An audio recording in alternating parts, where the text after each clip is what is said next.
As the world realizes that repressive measures are not enough to deal with the terrorist threat, and therefore move towards more measures to try and dissuade people from becoming terrorists in the first place, I think states are beginning to focus on how to do that, on how to build a counter-narrative, how to counter the appeal put out by terrorists themselves.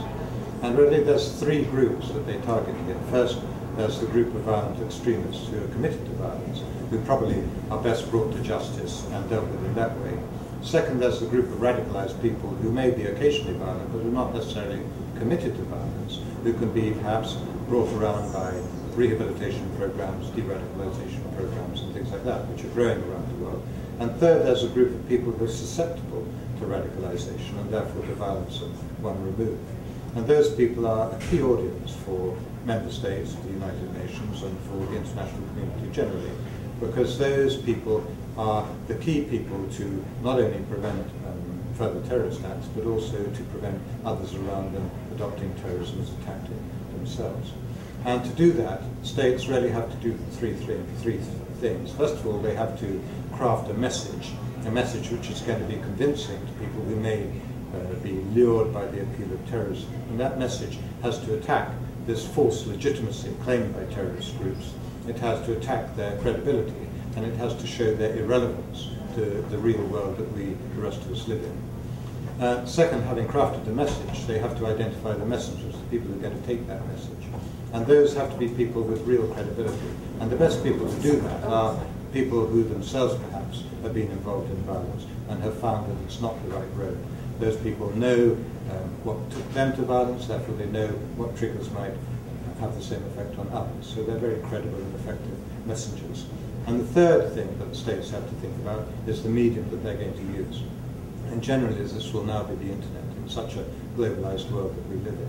That's the medium that terrorists themselves use, and we have to engage them, and we have to mirror their activity in that way. And so when we in the United Nations are trying to move things forward in the counterterrorism sphere, we're looking to help states to do these three things: to identify the message, to identify the messenger, and to use the medium most effectively as they can. And of course, the fourth thing is to focus on the audience that we're trying to reach.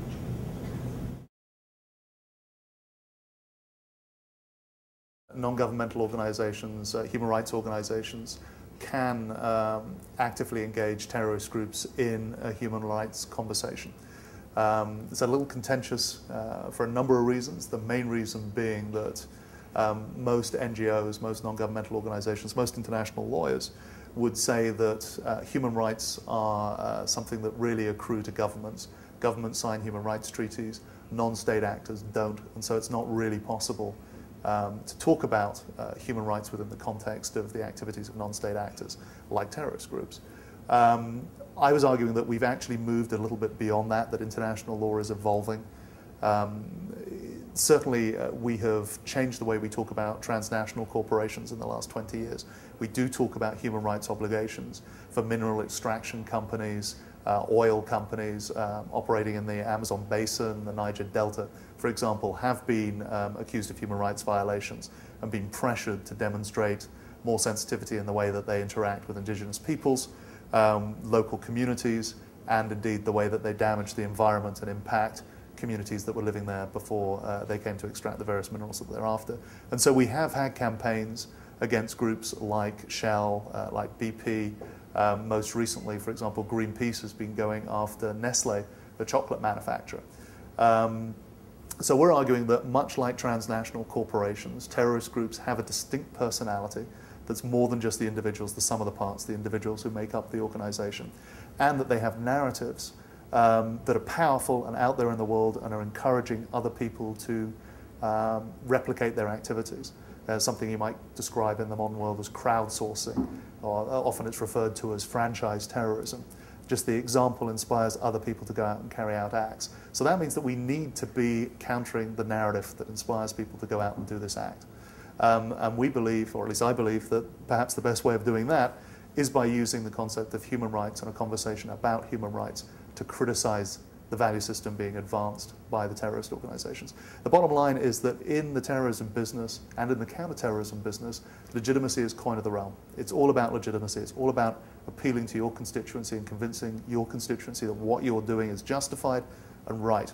And so we need to find ways of challenging the legitimacy of terrorist narratives, and human rights provides that way of doing things. The argument goes that that's all well and good, but how do you actually engage these groups? You know, how do you talk to Osama bin Laden? How do you talk to Ayman al-Zawahiri? Or for that matter, representatives from the FARC or Provisional IRA or Real IRA or Continuity Army Council? Well, the first response is you don't. What you're actually interested in engaging are the supporters, what we call the complicit surround, the communities that are sympathetic on various levels to what the terrorist organization is trying to achieve. That's the target of our conversation. And then we also have two other social science concepts that we believe will be integral to making this work. One is a concept called semantic infiltration, which is the idea that if you start using language, what happens is the person that you're in dialogue with ultimately unconsciously starts adopting that language in the way that they talk and the way that they interact and put out messages. This is a theory that goes back actually to the Reagan administration and the Soviet Union. The Reagan administration noticed that the Soviet Union had been very good at framing linguistically debates in a way that actually undermined US positions. So the Soviet Union would use phrases like national liberation movement when talking about a guerrilla group that it supported or a political group that it supported. But it's very difficult to be against a national liberation movement. Right? The very title has some legitimacy to it.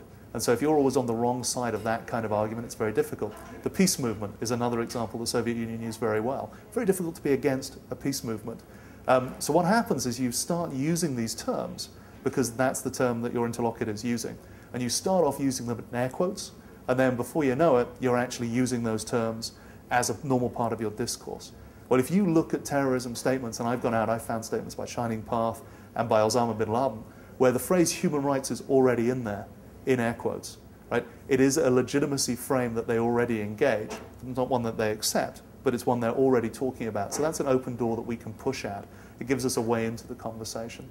So that's one concept. The other concept is information asymmetry. One of the things that you really need if you're going to convince people to go out and kill other people is you need to dehumanize the enemy. And you usually do that by making sure that the people you're trying to persuade don't really think about the enemy as human beings, right? You think about them as the enemy, you think about them as the rich, the powerful, the violent, the oppressive, right? You don't think of them as mothers, fathers, sons, brothers, sisters, nephews, whatever.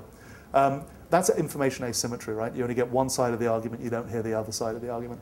So we believe, though, again, I keep saying I believe that there are opportunities out there now to engage that information asymmetry, right? A lot of what groups like Al-Qaeda do is that they communicate through the web, which means they're actually out there in cyberspace where you can engage them, or at least where you can put your narratives alongside theirs and challenge their point of view and challenge their facts, because a lot of the value and belief systems that they construct are not based on particularly sound reasoning or indeed often historical fact. So you can get out there, get the counter-narratives out there, and then ultimately it will undermine the legitimacy of the terrorist position. So that, in a nutshell, was kind of the argument that I was presenting. And then we engaged the audience in a range of questions arising from that.